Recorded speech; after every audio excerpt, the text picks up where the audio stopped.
ಮನೆ ಮಾಡಬೇಕು ಅಂತ ಮನೆ ಬಿಟ್ಟು ಬಂದ್ವಿ. ಕೆಲಸಕ್ಕೋಸ್ಕರನೇ ನಮ್ಮ ಕನ್ಸನ್ನು ಮರೆತುಬಿಟ್ವಿ.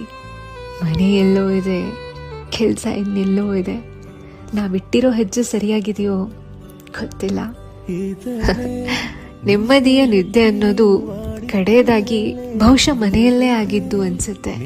ಈಗಲೂ ನಿದ್ದೆ ಬರ್ತಾ ಇದೆ, ಮಲಗ್ತೀನಿ. ಆದ್ರೆ ಇನ್ನೂ ಸ್ವಲ್ಪ ಕೆಲಸ ಬಾಕಿ ಇದೆ.